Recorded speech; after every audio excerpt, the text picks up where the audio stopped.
지금 컴퓨터에 등재된 그 패싱 논란이 있는 문건이지 않습니까? 네. 그게 149자 수정이 반영된 건가요? 반영이 안 된 건가요? 안 되어 있습니다. 부의안이 올라와 있습니다. 그대로. 네. 그러면은 그 열람을 안 해보셨는데 그게 그 반영이 되는지 안 되는지는 어떻게 하시고 언제 하셨어요? 그 다음 주 화요일 날 이 다른 사건 하나가 제가 배당이 됐습니다. 네. 그 배당이 되면 이제 결제 대기함에 가서 그걸 들어가야 됩니다. 근데 결제 대기함에 가봤더니 이 권익위 사건이 그대로 남아 있었어요. 그래서 그 뒤에 하신 거네요? 네, 그때 그 가서 컴퓨터 알게 내부에서 된 열어보시고 아신 거네요? 네. 네, 예. 그러면 다른 위원들은 이 내용을 다른 위원들도 149자가 반영된 내용을 못 보셨겠네요? 아까 말씀드렸듯이 다 공개된 이후에 봤다고 그렇죠. 말씀하셨습니다. 그 맞습니다. 그렇죠. 그렇게 된 거죠. 근데 그 주질의 답변 때 감사원장께서 3명의 감사위원이 찾아서 시행 절차를 중지시켜 달라 요청한 사실이 있다는 걸 확인을 해 주셨어요. 이거는 조감사위원도 주장하시는 내용이잖아요. 네. 근데 중단시키려고 했는데 이미 시행이 돼 있어서 어떻게 할 수 없는 상황이었다. 다시 말해서 이거는 별다른 조치를 안 하고 이제 그냥 시행되도록 놔두었다. 이런 내용인데요. 제가 볼 때는 여기에서 두 가지 문제가 발생해요. 하나는 시행되고 있는 문건을 감사위원들이 보지도 못한 상태였어요. 기본적으로. 예. 그렇죠. 그다음에 그렇기 때문에 당연히 의결이나 결재라고 하는 게 원천적으로 있을 수가 없어요. 예. 동의하십니까? 그렇습니다. 예. 다음 두 번째 문제는 감사위원들이 원장에게 와서 시행 절차 중단을 요구했어요. 이 말은 뭐냐면은 중간에 다수의 감사위원들로부터 동의를 받았다고 하는 주장 자체가 아예 성립이 안 된다는 이야기입니다. 그렇죠. 상식적인 겁니다. 그렇죠. 그래서 다수의 동의를 바탕으로 열람 결재를 패싱했다. 이 주장 자체가 원천적으로 성립이 불가능합니다. 이해가 안 제 갑니다. 생각이 맞습니까? 틀립니까?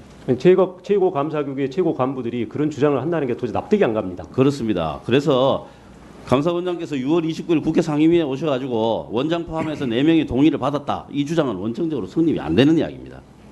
그리고 우리가 일부 감사 나갔으면 아마 중징계로 부의했을 겁니다. 그렇습니다. 그다음에 동의를 받았다 하더라도 최종 문건이 아닌 걸로 동의를 받은 거예요. 그렇기 때문에 그 자체가 의미가 없는 것입니다.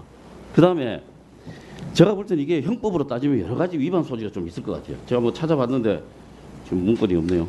예. 여러 가지 뭐 특히 공문서 위조라든가 공전자 기록 위작, 변작, 위조 등 공문서 행사, 공문서 위조 변조, 위계에 의한 공무집행 방해, 또 정보통신망 침해 행위에 관한 금지, 이건 정보통신망 이용 촉진법 외에도 걸릴 것 같아요. 그 검사 생활 오래 하셨으니까 어떤 범죄가 성립되는지도 검토를 해보셨겠네요. 그 공수처가 알아서 하고 있는 걸 알고 있습니다. 예. 그 다음에 여전히 남는 문제가 한 게 있습니다. 149자 수정이 경미한 수정이냐? 이 문제가 또 남아있죠. 자, 첫째, 경미한 자꾸 수정의 경우에도 의결해야 되죠. 말씀드려도 될까요? 네. 짧게. 지금 감사원장님께서 감사위원으로 재직하던 2010년도에 그 변경의결 사항에 이제 열람 결제 생략에 관한 지침을 만들어서 시행을 했습니다. 네. 그게 아마 제가 저번에 그 의원님들께 그 소명서를 하나 보냈는데 그게 나와 있습니다. 네. 잘 알고 계십니다. 원장님께서 그게 안 된다는 거를. 예. 그래서 의결이 필요한 겁니다. 근데 의결이 없었죠. 네. 예. 그래서 절차 하자입니다. 두 번째, 이게 과연 경미한 수정인가? 그 내용을 한번 볼게요. 조 의원께서는 국민권익위 보도자료 작성 경위를 사례로 들었어요. 이게 122자가 고쳐진 거잖아요.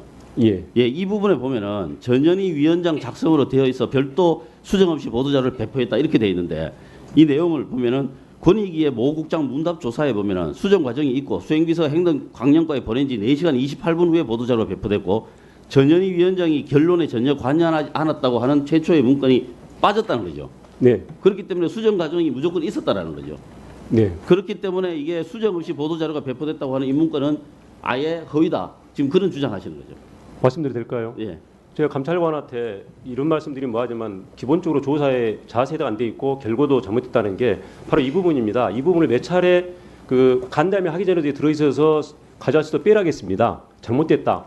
간담회 때 전화했습니다. 이 부분을 객관적으로 확인했습니다. 이 부분을 제가 감찰을 써냈어요. 그런데 그 부분을 지적하지 않습니다. 그건 아주 핵심적인 부분인데도 그런데도 이 뭐랄까 조사 결과보다 잘못되지 않았다고 이렇게 말씀하시는 거 보고 과연 조사를 제대로 했는가? 나는 오히려 지금 감찰관이 범죄를 범했다고 봐요. 그 부분이 명백히 확인이 됩니다. 그런데도 그것이 지적하지 않습니다. 그거를 감사 보고서에 진상조사 결과 보고서에 어떻게 이런 진상조사가 있을 수 있습니까? 그런 거 없어요. 1분 단위로 해야지.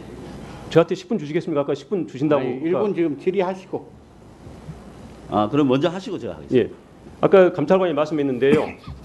아까 진상조사가 별표화되어 있는데 별표가 이렇게 되어 있습니다. 그 주심위원이 전달한 내용, 그것이 의결 내용이냐 합의 사항이냐 으로 되어 있습니다. 그럼 제대로 아까 말씀하신 대로 하려면은 제가 전달한 내용을 다 적고 그다음에 그것이 의결 내용에 포함되느냐 합의 사항 여부를 써야 됩니다. 근데 아까 말씀 많은 내용을 전달했는데 대부분 그게 안 들어가 있습니다. 안 들어가 있습니다. 이게 제대로 된 조사가 아니죠. 근데 왜 그러냐? 그 부분이 다 의결 내용에 부합한 겁니다. 그리고 다른 위원들이 합의한 내용입니다. 대표적으로 그 탄원서 같은 부분은 여기 원장님 계시지만은 그 전현희 위원장 개인으로 돼 있는 거를 다른 위원님이 집단 탄원이 2차 가열하게 해가지고 그걸 찾아내서 그렇게 그것 때문에 통과돼 가지고 지적하게 된 겁니다. 그래서 원장님이 마지막 정리가 전현희 위원장 개인으로 정리돼 있는 거를 다수가 한 것으로 집단이 한 것으로 그렇게 초점을 맞춰서 설치하는 것으로 의결이 됐습니다. 그래서 제가 그때 그렇게 정리해서 가져갔고 그걸 그대로 제가 쓴 문안이 그대로 하는 것으로 일부 수정해서 그렇게 된 겁니다. 그래서 피드백 한 것이고 그러다 감찰관이 말했듯이 그거 제 문안을 그대로 썼기 때문에 그 밤 10시 반에 그 보내준 겁니다. 편의 작성을 위해서 실제 그 제가 전달할 때 그 이야기를 했습니다. 제가 보내주겠다. 내 파일을. 그래서 밤 10시 30 몇 분에 이 파일이 비서관을 통해서 이 사무처에 가게 된 겁니다. 그리고 아까 하나 말씀드리면은 이 의결 내용과 달리 전달했다고 하는데요. 자, 이렇게 생각해 보십시오. 자, 두 분이 이렇게 의결 내용과 달린 걸 확인해 줬습니다. 근데 어떻게 됐습니까? 다른 위원이 5개가 의결 내용과 다르다고 피드백을 했지 않습니까? 그렇다면 두 분이 전달한 것은 잘못 전달한 겁니다. 그렇게 객관적으로 확인되는 거죠. 그게 또 그렇습니다. 제가 그 1시 50분에 모였을 때 아까 미리 피드백한 분이 안 오고 있을 때 우리끼리 모여서 이게 3차 수정에 대해서 의결 내용과 다르다. 이런 이야기를 나눴습니다. 근데 다른 분은 의결 내용이 아니다라고 했고 근데 마침 그분이 도착해서 확인해 줬습니다. 이건 의결 내용에 들어가 있는 거다. 그래서 그분이 피드백한 걸 작성해 오면은 그 다음에 이걸 논의하자라고 했던 겁니다. 그리고 또 하나 말씀드리겠습니다. 여기서 의결 내용이 아니라고 지적되어 있는 표에 나와 있는 게 있습니다. 그 부분 어떻게 된 거냐면은 당시에 우리가 합의할 때 위원이 선임위원이죠. 그 오아시 시스템에 들어가서 기록을 봤습니다. 문답서를 보고 이건 주심위원님 말이 맞다 해가지고 주심위원 의견대로 고치는 걸로 이야기가 된 겁니다. 그런데 그 부분을 객관적으로 로그인 기록 하면 나옵니다. 그 부분을 어떻게 했냐면은 합의되지 않은 사항을 전달했다고 적혀 있습니다. 그런 부분이 많습니다. 그리고 하나 또 말씀드리면은 의결이라는 거는 문안 수정입니다. 그리고 사실 역시입니다. 특별히 문안을 확장한 게 없어요. 근데 제가 전달한 내용이 사실 역시 문안 수정과 배치된 게 하나도 없습니다. 근데 다 합의사항 의결 내용과 다르다고 다 정리해놨습니다. 2개 빼고는 21개 중에 19개를 의결 내용이 다르다고 지금 표에 정리해놨습니다. 구체적으로 왜 의결 내용이 다릅니까? 왜 사실 역시하로 됐습니다. 그럼 사실 역시 해당되느냐 안 되느냐 이 판단을 해야 되는데 소위 2개 빼고는 다 의결 내용과 다르다 이렇게 정리되어 있습니다. 이런 조사 의리가 있습니까?